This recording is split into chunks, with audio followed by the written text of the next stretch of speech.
तो आज आप लोगों से शेयर करने लगी हूँ रमज़ान स्पेशल में सहरी की एक और ज़बरदस्त गोश्त की इंतहाई लजीज बेहतरीन और आसान सी रेसिपी है तो पुरानी और सबके घरों में बनने वाली, मगर मैंने आज इसे यूनिक और बहुत ही डिफरेंट स्टाइल से बनाया है, वो भी घर के सादा मसालों से। मगर बड़ी ही टेस्टी रेसिपी बनेगी, जो भी ये सब्ज़ी नहीं खाता होगा ना वो भी खाता चला जाएगा इंशाअल्लाह ताला, और फिर बार बार फरमाइश करके बनवाएंगे। तो आज मैं बनाने जा रही हूँ टिंडे गोश्त की लजीज टेस्टी रेसिपी, जो कि हर घर की फेवरेट होने जा रही है आज के बाद से। तो रेसिपी को आप लोगों ने एंड तक देखना है। रेसिपी अच्छी लगे तो लाइक कर दीजिए, और साथ के साथ जिन लोगों ने अभी तक दहली के जायके सब्सक्राइब नहीं किया है तो काइंडली सबसे पहले आप लोग दहली के जायके सब्सक्राइब कर लीजिए, क्योंकि मैं लेकर आ रही हूँ आप लोगों के लिए रमज़ान स्पेशल में सहर और अफ्तार की मज़े की यमी रेसिपी। तो रेसिपी को आप लोगों ने क्या करना है, लाइक करना है और बेल के बटन को तो ज़रूर प्रेस करना है, जब तो आपको मेरी रेसिपी फौरी देखने को मिलेगी। रेसिपी को अपने फ्रेंड फैमिली में लाजमी शेयर भी किया करें, आप सबका बेहद शुक्रिया। तो चलिए मज़ेदार से टिंडे गोश्त देख लेते हैं किस तरीके से हमने इसको यूनिक स्टाइल से बनाया है। तो मज़ेदार सा टिंडे गोश्त बनाने के लिए यहाँ पर मैं आपको गोश्त दिखा रही थी कि ये मैंने बीफ का हड्डी वाला गोश्त लिया है, जो कि आप देख रहे हो इसमें बोनलेस बोटियाँ भी हैं और हड्डियाँ भी हैं, और थोड़ा सा इसमें आपको फ़ैट भी नज़र आ रहा होगा, जिससे आपका गोश्त का सालन इंतहाई लजीज बनकर तैयार होगा जब आप इस तरीके के गोश्त से कोई सी भी सब्ज़ी डालकर बनाएंगे। अच्छा, ये वज़न में मैं आपको बताऊँ तकरीबन ये 400 ग्राम के आसपास हमारे पास गोश्त है। अच्छा, यहाँ मैं आपको टिंडे दिखा रही थी, जो कि मैंने 1 पाव टिंडे ले लिए हैं। अच्छा जी, टिंडे जो है कि बहुत मज़ेदार सब्ज़ी है और इसको ज़रूर बनाया करें, और जब आप इसको अपने घर में बनाएंगे तो इंशाल्लाह ताला बच्चे और बड़े सभी शौक़ से खाएंगे, जो आप मेरी रेसिपी को फॉलो करेंगे तो इंशाल्लाह ताला। चलें जी, आ जाते हैं यहाँ पर कुकिंग के प्रोसेस की तरफ। तो मैंने यहाँ पर पतीली ले ली है, पतीली में मैं शामिल कर दूँगी सबसे पहले ऑयल। तो यहाँ पर मैं हाफ़ कप जो है ऑयल शामिल कर लूँगी। आप लोग अपने अकॉर्डिंग ऑयल को शामिल कर लीजिएगा जितना आप लोग डालते हैं। यहाँ पर सबसे पहले मैं पतीली में ऑयल शामिल करने के बाद जो है गोश्त डाल दूँगी ना। गोश्त को मैंने अच्छे तरीके से वॉश करने के बाद मैंने पतीली में गोश्त को शामिल कर दिया, तमाम इसका पानी निकालने के बाद ना। अब मैं क्या करूँगी, गोश्त को ना ऑयल में अच्छे से मिक्स कर लूँगी। अच्छा, ठंडे ऑयल में ही आपने गोश्त डालना है। अगर आप गर्म ऑयल में गोश्त डाल लेंगे तो क्या होता है, गोश्त की जो बोटियाँ हैं वो इधर उधर पतीली में चिपकने लग जाती हैं। अब देखिए, जैसे ही ऑयल को हीट मिली तो गोश्त को हमने क्या करा, इसको भूनना शुरू कर दिया है। अच्छा, गोश्त की यहाँ पर आपने भुनाई लाजमी कर लेनी है। आपको पता है, आप जो कि हर बार मैं अपनी रेसिपी बताती हूँ कि इस तरीके से क्या होता है, गोश्त की जो अपनी एक महक होती है ना, मखसूस महक, वो दूर हो जाती है जब हम गोश्त को फ्राई करते हैं, इस तरह से भून लेते हैं ना। अच्छा जी, चले जी, यहाँ पर सबसे पहले मैं क्या करूँगी, गोश्त की ना भुनाई कर लूँगी। तो अभी मैंने यहाँ पर कुछ भी ऐड नहीं किया है, ना ही नमक, ना ही लहसुन अदरक का पेस्ट, कुछ भी ऐड नहीं किया। पहले मैं खाली गोश्त को ना ऑयल में अच्छे से यहाँ पर देखिए भुनाई करी। आप देख रहे हो फ्राई करते हुए या भुनाई के लिए करते हुए इसका कलर कितना चेंज हो गया है, और साथ साथ गोश्त ने ना यहाँ पर अपना पानी भी रिलीज़ करा है। तो साथ साथ हम जो है कि क्या है, फ्राई भुनाई भी करते जा रहे हैं गोश्त को, उसका पानी भी गोश्त का ड्राई करते जा रहे हैं ना। पहले मैं 10 से 12 मिनट तक गोश्त को इसी तरह से भुनाई करी, उसके बाद मैं यहाँ पर शामिल करूँ लहसुन अदरक का पेस्ट ना। तो यहाँ पर मैंने 1 बड़ा टेबल स्पून जो है लहसुन अदरक का पेस्ट शामिल कर दिया है। अब मैं क्या करूँगी, लहसुन अदरक के पेस्ट के साथ दोबारा से मैं गोश्त की भुनाई कर दूँगी ना, क्योंकि क्या होगा, लहसुन अदरक के पेस्ट डालकर जब हम भुनाई करते हैं ना तो उससे क्या होता है, गोश्त की महक दूर हो जाती है, और जो लहसुन अदरक का पेस्ट है साथ साथ वो भी जो है उसका भी कच्चापन दूर होता रहता है।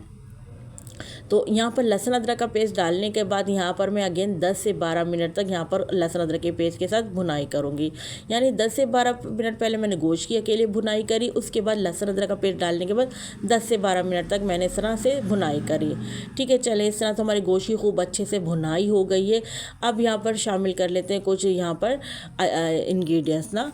अब देखिए, यहाँ पर आप देखिए मैंने कितनी अच्छी भुनाई करी कि तमाम गोश्त का पानी ड्राई हो गया और ऑयल सेपरेट हो गया है ना। अब मैंने यहाँ पर क्या करा, हाफ़ टेबल स्पून मैंने नमक शामिल कर दिया है।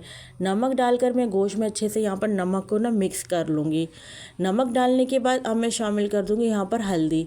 तो हल्दी आप देख रहे हैं मैं आज ज़्यादा क्वान्टिटी में डाल रही हूँ, तो मैंने यहाँ पर हाफ़ टी स्पून हल्दी शामिल करी है। हाफ़ टेबल स्पून मैंने जो है लाल पिसी मिर्च डाली है।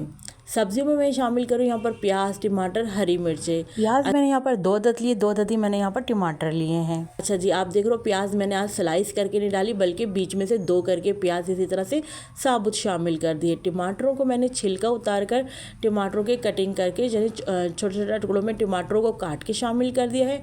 हरी मिर्चें मैंने 2 अदद लेकर उनको भी इस तरह से काट कर शामिल कर दिया है।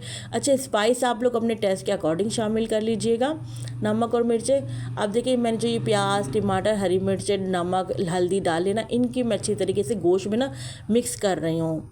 यानी मैं यहाँ पर भुनाई करूँगी तमाम इंग्रेडिएंट्स डालने के बाद ना, ताकि इन तमाम चीज़ों का कच्चापन दूर हो जाए। अच्छा जी, इस स्टेज पर अगर तो आप लोगों को मेरी मेहनत, मेरी रेसिपी ज़रा सी भी अच्छी लग रही तो प्लीज़ वीडियो को एक लाइक ज़रूर कर दीजिए, अभी बाद में आप लोग भूल जाते हैं। और साथ के साथ जिन लोगों ने अभी तक दहली के जायके को सब्सक्राइब नहीं किया तो काइंडली सबसे पहले आप लोगों ने दहली के जायके को सब्सक्राइब कर लेना है।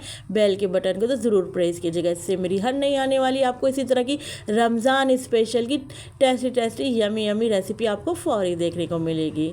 रेसिपी को अपने फ्रेंड फैमिली में लाजमी शेयर भी किया करें। आप सबका बेहद शुक्रिया। तो चलिए, आप देख रहे हैं माशाल्लाह से मैंने यहाँ पर फ्लेम हाई करके गोश्त की अच्छे से भुनाई करती जा रही हूँ। जब हम गोश्त की अच्छी तरीके से भुनाई करेंगे तो प्याज, टमाटर ये अच्छे से भुन जाएंगे। तो अब इस यानी इनके पीसेस हो जाएंगे जो हमने इस तरह डाले ना। अब मैंने क्या करा, एक का गिलास जो ना मैंने पानी का शामिल कर दिया यहाँ पर गोश्त गलने का ना।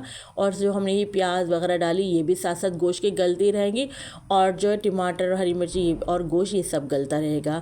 तो मैंने क्या करूँगी, मैं यहाँ पर तकरीबन 45 मिनट्स के लिए कवर लगा के रख दूँगी, ताकि 45 मिनट्स में यहाँ पर गोश्त हमारा बहुत अच्छे से गल जाएगा। तो चले मिलते हैं हम आपसे 45 मिनट्स बाद। गोश्त को यहाँ पर हम लिड लगा लेते हैं पतीली में, और मिलते हैं हम आपसे 45 मिनट्स बाद। अच्छा, यहाँ पर 45 मिनट्स हो गए, चेक कर लेते हैं। बीच बीच में ज़रूर चेक करते रहा करें, ये भी देख लिया करें पानी तो ड्राई नहीं हुआ। तो अगर पानी ख़त्म हो जाए तो मज़ीद पानी ऐड कर लिया करें, अगर गोश्त ना गला हो तो ना। तो यहाँ पर 45 मिनट्स हो गए थे, मैंने बीच में चेक किया था पानी था, तो इसलिए मैंने फिर कवर लगा के दोबारा रख दिया था। अब जब 45 मिनट्स हो गए मैंने अगेन इसकी लिड हटाई। तो यहाँ पर देखिए अब मैं भुनाई कर रही हूँ। आप देख रहे हो हमारी भुनाई करने से और गोश्त को जो हमने 45 मिनट्स कवर लगा के रखा था, प्याज आपको कहीं नज़र नहीं आ रही होगी। प्याज भी अच्छे से यहाँ पर गल के हमने भुनाई करने से ख़त्म हो गई। टमाटर जो आपको नज़र आ रहा है ये भी ख़त्म हो जाएंगे भुनाई करते करते ना। तो ये देखिए माशाल्लाह से बहुत अच्छे से आप देख रहे हो यहाँ पर हमारी जो सालन है इसकी भुनाई कर रहे हैं हम, कि तमाम जो आप देख रहे हो ऑयल सेपरेट होता जा रहा है और अच्छे तरीके से माशाल्लाह आप देखें, यानी आप देखेंगे सालन का जो कलर है, जो उसकी रौनक बता रही है कि कितने अच्छे से हमारे यहाँ पर गोश्त की भुनाई हो रही है।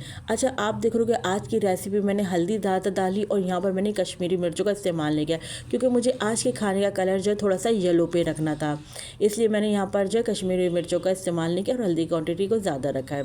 आप देख रहे हो यहाँ पर माशाल्लाह से बहुत अच्छे से भुनाई हो गई है, ऑयल सेपरेट हो गया, तमाम पानी ड्राई हो गया। तो मैं यहाँ पर शामिल कर दूँगी टिंडे। तो टिंडों को मैंने काट कर और पील करने के बाद ना मैंने इनको जो है वॉश करने के बाद शामिल कर दिया है। इस तरह से जो है क्यूब्स में कटिंग कर लें, या आप इसकी डाइस शेप में कटिंग करके शामिल कर दीजिए टिंडों को। टिंडे डालकर मैं 1-2 मिनट के लिए टिंडों को भी गोश्त की इस ग्रेवी में यहाँ पर भून लूँगी ना, टिंडे डालने के बाद। अच्छा जी, जब मैं 1 से 2 मिनट बाद जब मैंने टिंडों की इस तरह गोश्त के साथ भुनाई कर ली, तो अब मैं यहाँ पर शामिल कर दूँगी काली मिर्चें ना। तो यहाँ पर मैंने काली मिर्चें देखें थोड़ी सी दरदर ही है मेरी ना, फुल पिसी हुई नहीं है। तो ये काली मिर्चें जो हैं 1/4 टीस्पून मैंने यहाँ पर शामिल कर दी हैं। अच्छा जी, काली मिर्च डालने के बाद यहाँ पर जो है हम मिक्स कर लेते हैं। इसके बाद अब हम ग्रेवी यानी जितना हमने शोरबा रखना है ना, उस हिसाब से यहाँ पर हमने पानी शामिल कर लेना है। तो मैं यहाँ पर पानी शामिल कर दूँगी तकरीबन 1 गिलास के करीब, क्योंकि मुझे यहाँ पर शोरबे वाला मैं आज टिंडे गोश्त बनाने जा रही हूँ। अगर आपने इसकी ग्रेवी थोड़ी थिक रखनी है तो आप कम पानी क्वांटिटी डाल लीजिएगा। मैं चूँकि यहाँ पर शोरबे वाला टिंडे गोश्त बनाने जा रही हूँ, मैं चूँकि सहरी के लिए बनाने जा रही हूँ, तो आपको पता है सहरी में शोरबे वाले खाने बहुत अच्छे लगते हैं, और ख़ास करके जब आप इनको गर्मा गर्म पराठों के साथ खाएँगे या घर की चपाती के साथ खाएँगे। साथ में ही टिंडे गोश्त को मज़ीद चटखारेदार बनाने के लिए या स्पाइसी फुल बनाने के लिए मैंने यहाँ पर 2 अदद हरी मिर्चें काट कर शामिल कर दिए, साथ में इसमें 3 से 4 मैंने गोल्ड साबुत लाल मिर्ची जो सूखी वाली होती है शामिल कर दी। मिक्स कर लिया, कवर लगा के रख देते हैं तकरीबन यहाँ पर हम बस तकरीबन 8 मिनट के लिए। अच्छा, यहाँ पर मैंने 1/4 टीस्पून जो है पिसा हुआ गरम मसाला शामिल कर दिया है। गरम मसाले को यहाँ पर हम अपने टिंडे गोश्त की ज़बरदस्ती टेस्टीफुल ग्रेवी में अच्छे से मिक्स कर लेते हैं। तो आई होप मेरी आज की रेसिपी आप लोगों को यकीनन ज़रूर अच्छी लगी होगी, क्योंकि मैंने आज की रेसिपी बिल्कुल डिफरेंट स्टाइल के साथ बनाया है।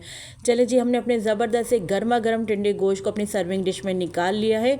आप देखें माशाल्लाह से क्या इसकी लुक आई है, क्या इसका कलर आया है और कितना ज़बरदस्त ये टेस्टी नज़र आ रही है हमारे आज के टिंडे गोश्त की रेसिपी। ऊपर से मैंने इसको पुदीने के साथ गार्निश कर दिया, क्योंकि आपको पता है टिंडे गोश्त में हरा धनिया नहीं बल्कि पुदीने से हरे टिंडे गोश्त को गार्निश किया जाता है।